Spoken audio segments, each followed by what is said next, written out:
Welcome to Between Soul and Sky.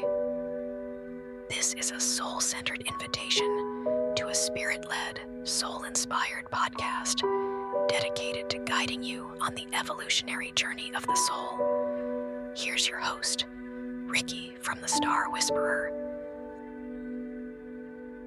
Hello and welcome to the next episode of Between Soul and Sky. I am so excited to be back here to have another deep, loving, compassionate conversation and share some wisdom with you. So, in the month of June, as some of you may have seen through my social media, there's a lot of astrological changes and energetic shifts that are happening on the planet. And one of which that is unfolding right now is Jupiter entering Cancer, which happened just a few days ago. This was on June 9th. As I'm recording it, it is June 12th. This episode today, it's June 12th. And I've done a lot on Jupiter and Cancer. And so I do encourage you that if you're interested in diving into the depths of Jupiter and Cancer, to go to my YouTube, and you can learn a little bit more about Jupiter, the archetype in Cancer. I did an event with Tara with Soul Streams, and I did another YouTube video with another astrologer, Charlotte, in Star Pulse. And there, Charlotte and I unpacked Jupiter and Cancer through the houses. So if you would like to learn a little bit more about that specific transit, I do encourage you to go check out those YouTube videos. I'm going to talk a little bit about it today, but it is not the focus so much in the conversation I want to have with everyone today. And so with Jupiter in Cancer and the energy that we're going through, one thing that I want to talk about is we can all agree, who's listening today, that there is an immense amount of change that's unfolding. We could say that the planet, the energy, the environment of where we all are has completely changed in the past year. And this can be largely attributed to the natural changes and cycles in the journey of continually becoming and growing and evolving. And when we look at some of what astrology has to teach us or guide us, or if we utilize this as a tool, we can look at some of these transits that are unfolding as opportunities for us to lean into the direction and the momentum that the cycle of life is heading towards. And with this specific transit in mind, what I just want to say is that Jupiter in Cancer for me is a call or a summoning back to home and what home means to you. You see, in life, we are born, we come into this body, and we start to look at the physical world as an understanding of what feels comfortable, what feels safe, where does my home, where is. And all of us, when we incarnate, are going to have different contracts and different karmic situations that influence and affect the type of early emotional conditioning that we're going to experience. That early emotional conditioning becomes the basis and the foundation for how the individual is going to launch into their life.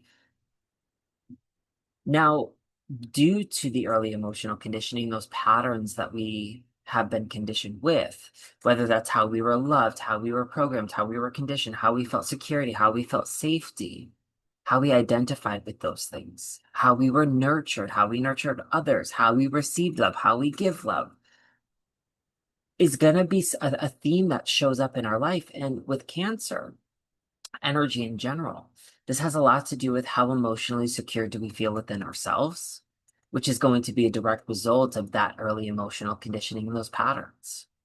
And so individuals that may not have necessarily received a healthy understanding of emotional security may begin as they get older to project that into their relationships.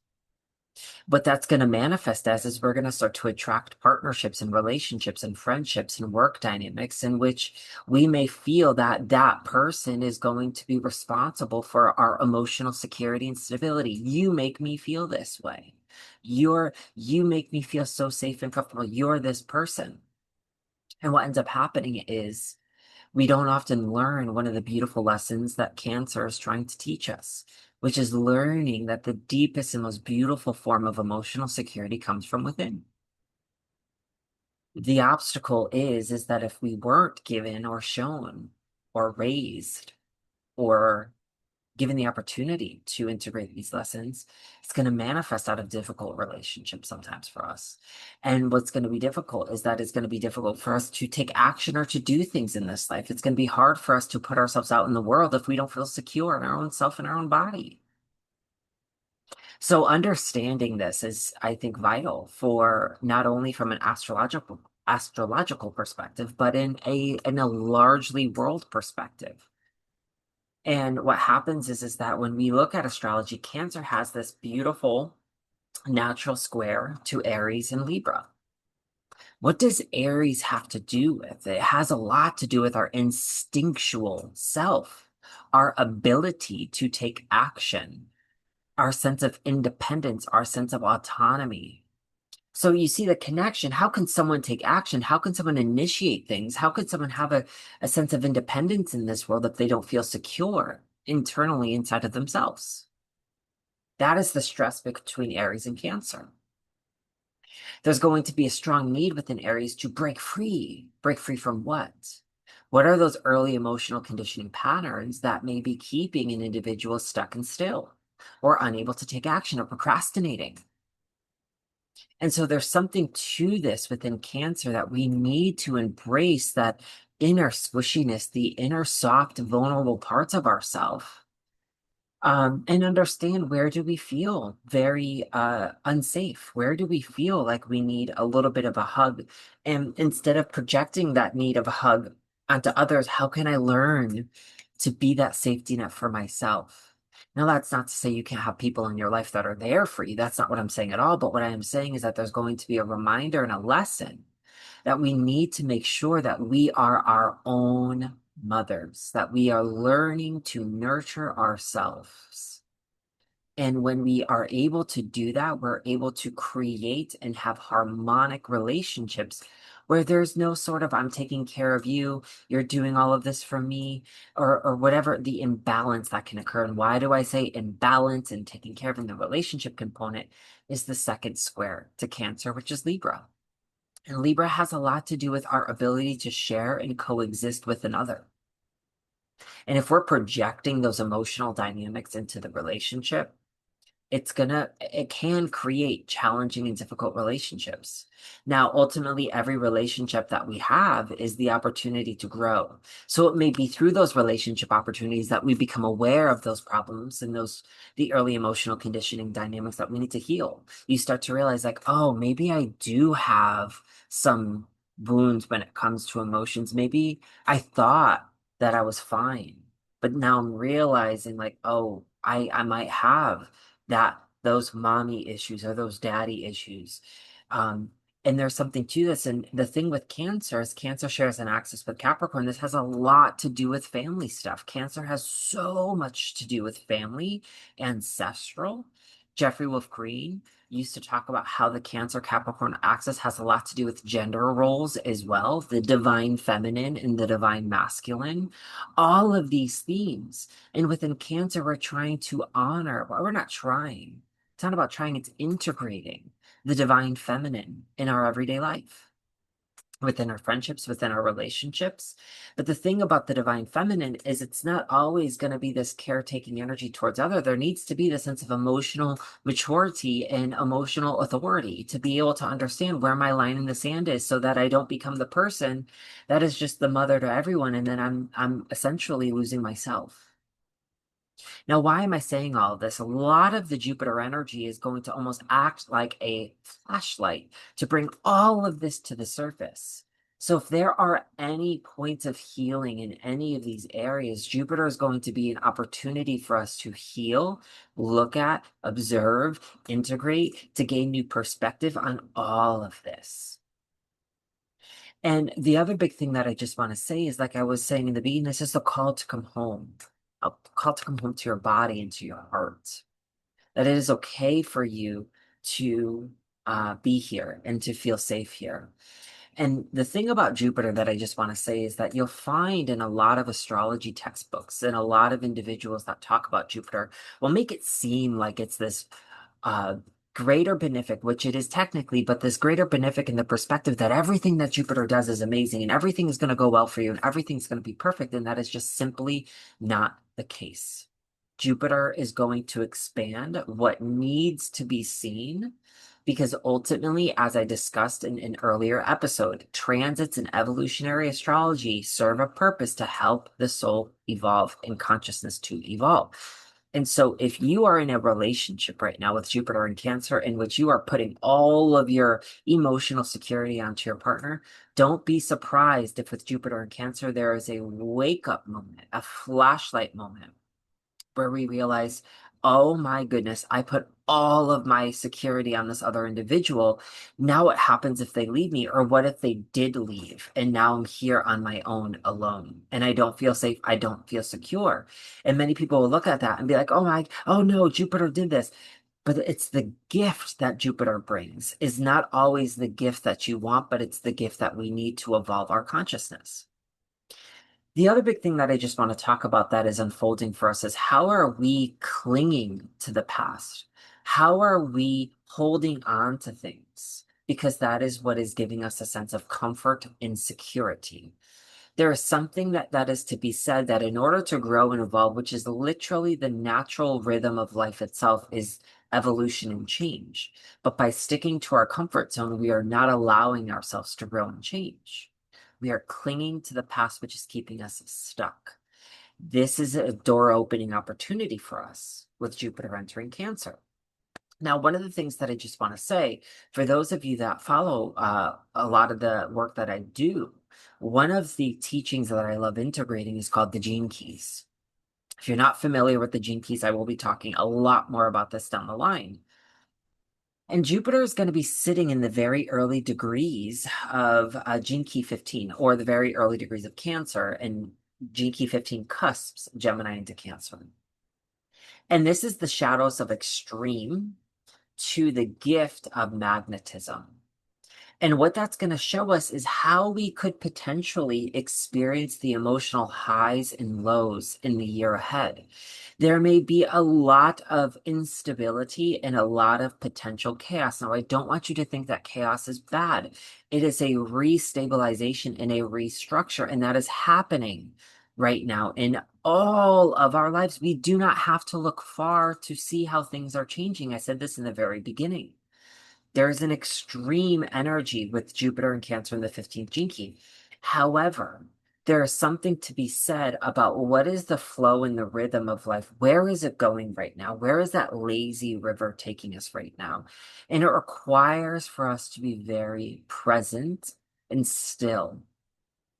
Sometimes what happens with instability and chaos is that the imbalance that is occurring is that the scales are tipped in the wrong direction. So one of the questions I have for all of us today is, where are the scales tipped in your life? Where could you be potentially experiencing some of these emotional highs and lows in this chaotic energy? Where are the scales tipped? Are they tipped in your direction? Are they tipped in everyone else's direction? Where are we feeling that insecurity, and how is this manifesting?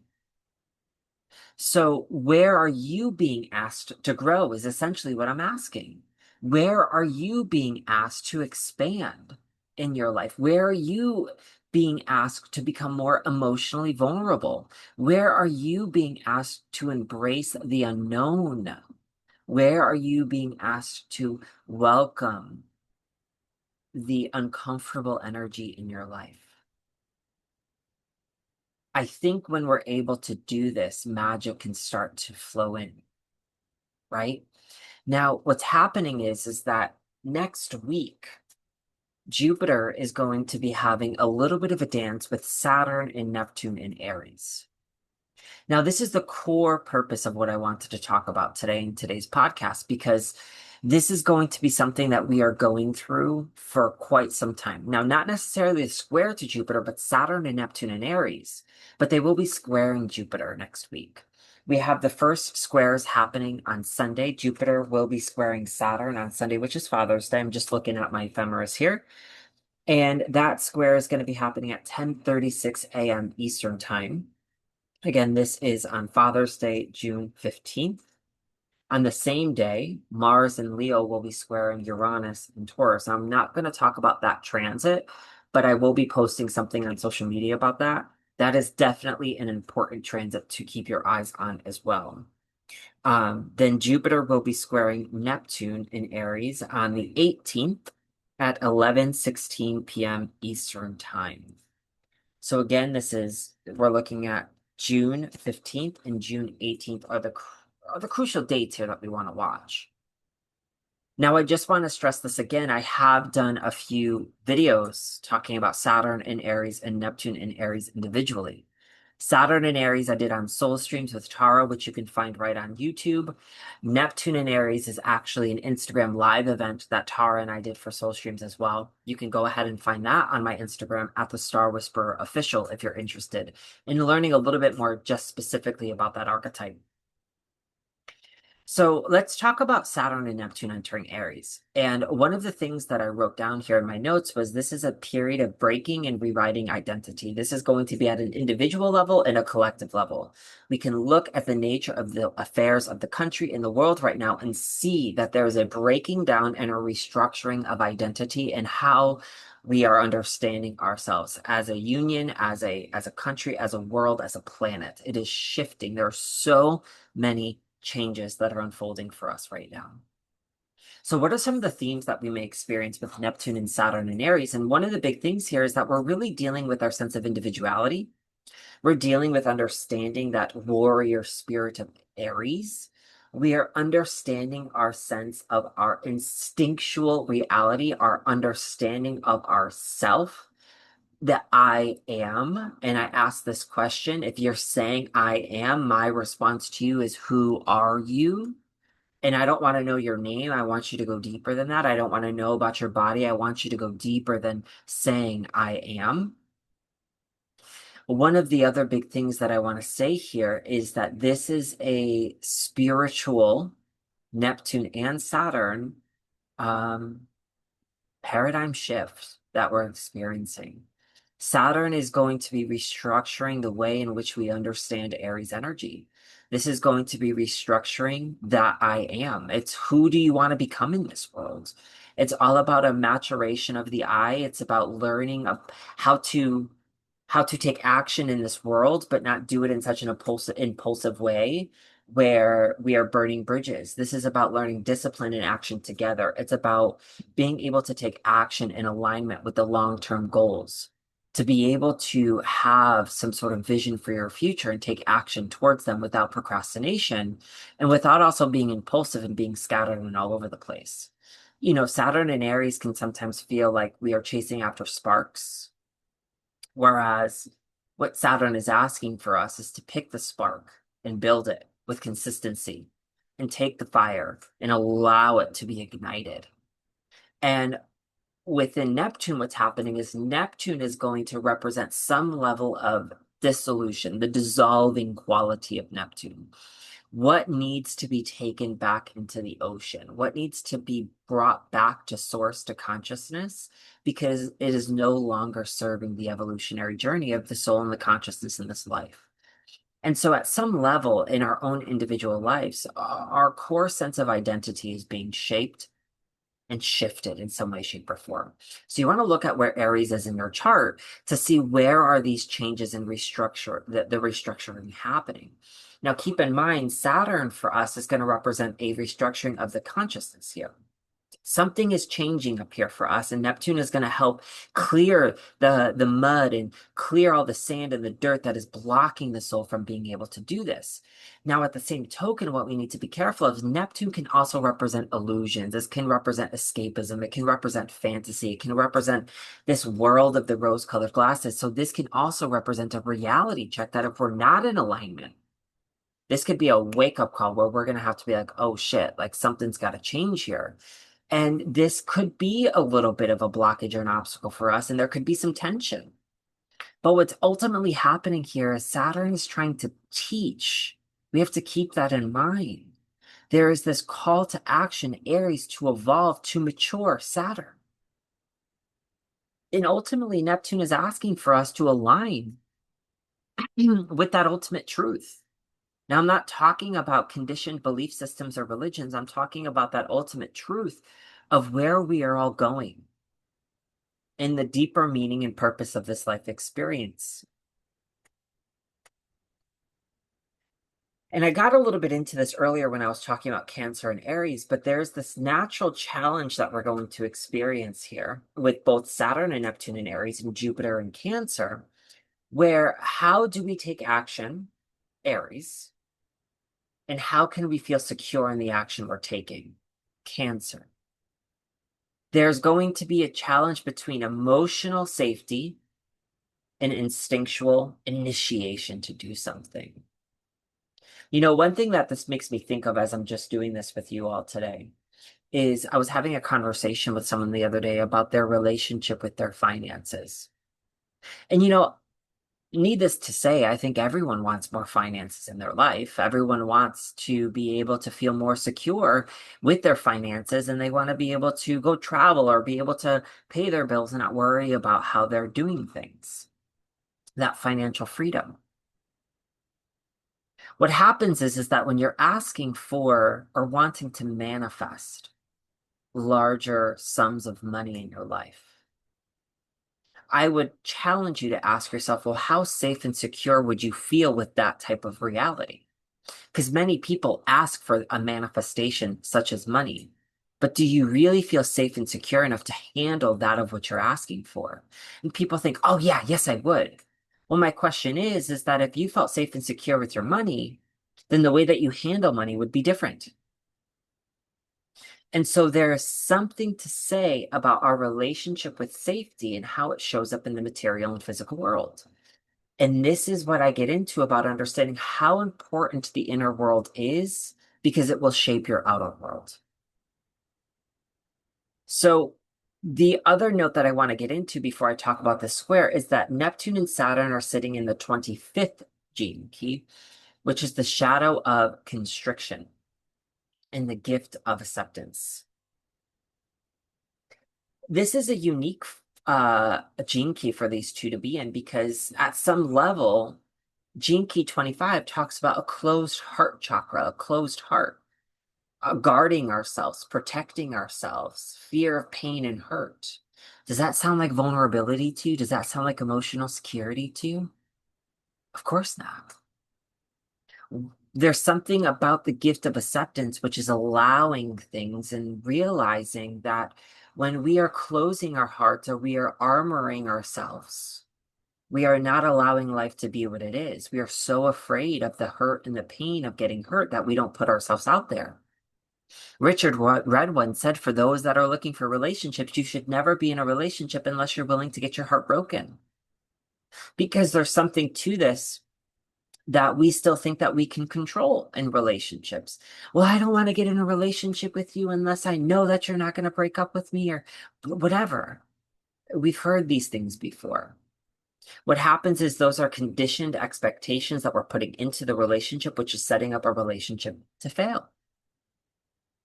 So where are you in your life right now, coming from fear, of pain, of hurt, of loss?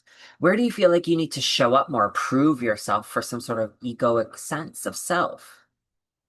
Now, my question that I'd like to ask is based upon this answer, what would your next step in your life be if you allowed yourself to live in emotional harmony, emotional vulnerability, and being okay with the natural rhythm of life itself, knowing that things are going to happen that are out of your control? If you had full trust and faith in this process, what steps would you be taking? What would you be doing? So let's talk about those sort of steps that we need to take. Now, here's the thing that's important is that Jupiter in Cancer squaring Neptune and Saturn in Aries.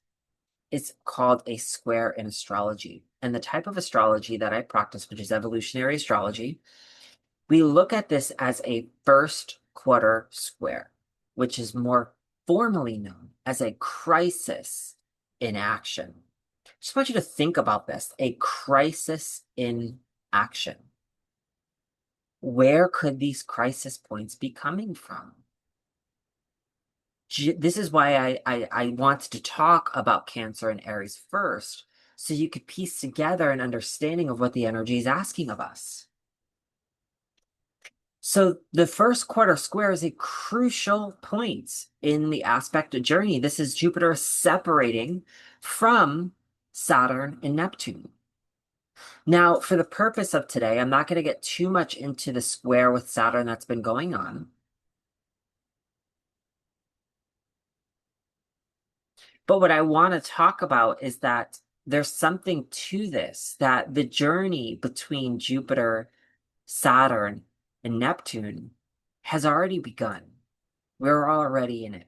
We cannot go backwards anymore. We can only go forward. And to some extent, the first quarter square is going to challenge us to act on something, to take action in some way, shape, or form. But we need to be aware of the action we're taking. We don't want to be reactive in this way. And so Jupiter in this context wants to protect, to nurture, for things to stay the same, to feel safe and secure. Whereas Neptune and Saturn are asking for initiation, purification, to restructure. It wants change. So the question is, am I going to act from fear or am I going to act from love? Am I going to initiate something new or am I going to protect the past? Do I embrace the discomfort of the opportunity to grow or am I going to try to control the outcome? There's going to be some sort of shift in the way that we perceive or see things. This transit could totally be a game changer in the way that we're perceiving things in our life. Where Cancer and Aries show up in our chart, there's something to this that wants to change in our life. And what I would say is Jupiter may show us that some of the wounds that are blocking our ability to take the action are tied to our family dynamics of how we were raised or where we were hurt.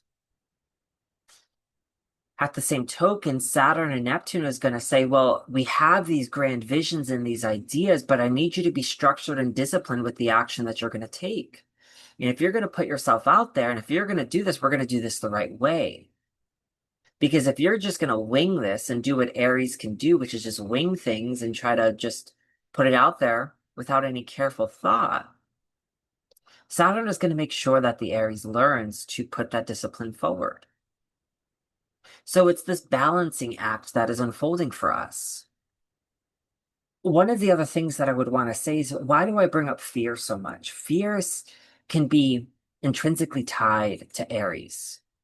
You know, many people think Aries are such impulsive, action-oriented people, but unless you meet an Aries, or if you are an Aries, you understand this energy.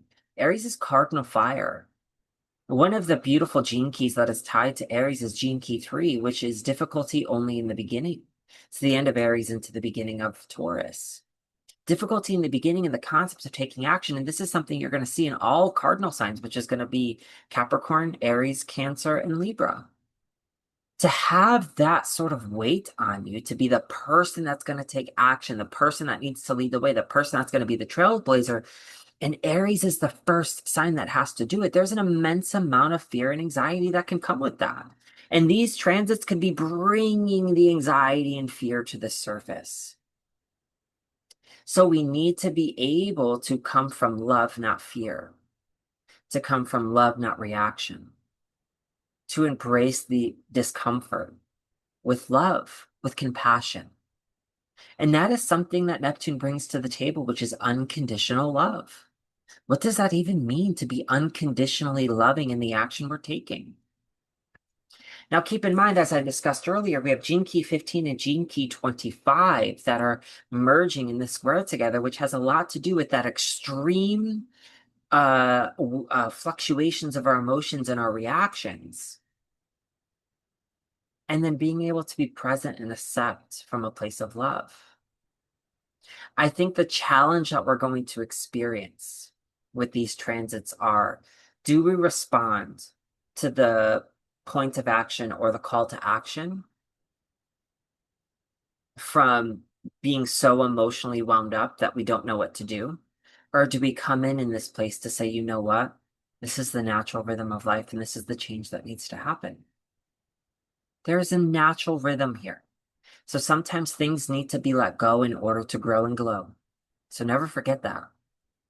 And so as I look at these transits, and again, this is going to be happening on the 15th of June and the 18th of June. But these themes are going to be happening for the next year, and for Neptune and Saturn much longer than this. But I think it's important for us to lean in and appreciate what these transits are asking of us. So if you're going through a moment right now in your career, you're starting a business, or you're trying to do something, you get something out there, be gentle with yourself right now and be gentle with others, because the energy can be a little volatile, a little chaotic, a little unstable, especially with that Mars square Saturn, Mars square Uranus on Father's Day. Okay, be compassionate with yourself. Be grounded. Take a step back. It's okay. What I would say is try to get grounded in the ultimate truth. Try to get grounded in yourself. And ask yourself, who would I like to become? What does love look like in my life? What does love look like when I take action? What does action look like when I'm in love with myself? Where do I feel pressured right now? Am I holding on to something that is not allowing me to evolve and grow? There's a lot of these questions I want you to think about, because I think this is such a potent transit with so much potential. And as an evolutionary astrologer, I think every transit has the opportunity to bless us, to evolve our consciousness. And I think it's ultimately up to us to lean in and feel into the energy, to do the work. Evolution requires action. And I think that's something that we're going to learn with Neptune in Aries and Saturn in Aries. And we need to be patient with the evolution as well. So I invite all of you to take a deep breath with me.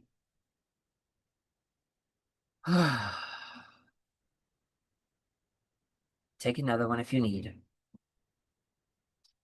This is a sacred moment in our evolution. This is a sacred turning point.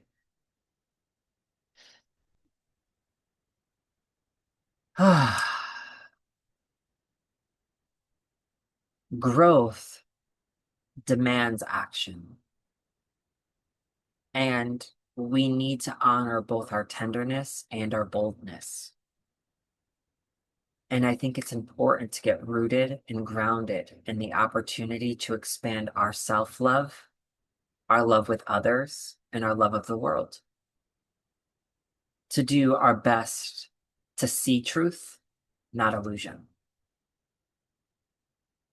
This is not just a moment in time in the sky of the transits that are happening. I really do believe in my heart that these moments unfold to give us an opportunity to bloom, a sacred bloom. And it's going to begin with the inside. Jupiter in Cancer will bring the rain to water the seeds. And this is your chance to bloom. So if you enjoyed this, please let me know. If you have any questions, as always, please let me know as well. You're more than welcome to send me a message over on social media. You'll see all my links down here below. If you'd love to learn more about astrology with me, you can check out my Patreon, which is patreon.com/the Star Whisperer. And I will be posting some classes over there very, very soon. I am currently finishing filming my whole class series. I've created an extensive class series on all of the planets, from the sun all the way to the nodes in Chiron. I'm going to be doing a class on houses. So if you really want to learn evolutionary astrology and how to integrate this into your life and into your chart and with me, there will be more details in the coming weeks on this. And as always, I appreciate you all for being here and being a listener here at Between Soul and Sky. If there is a specific topic or someone that you would like to see on the show, on the podcast, I'd love for you to reach out to me. You can email me, or you can send me a message over on Instagram at thestarwhisperofficial.com. As always, thank you so much for being here. And as a last note, remember to plant seeds in your heart and in your life that you want to bloom. This is your chance. This is your one life to do this. Never forget that. For now, see you on the other side. Goodbye.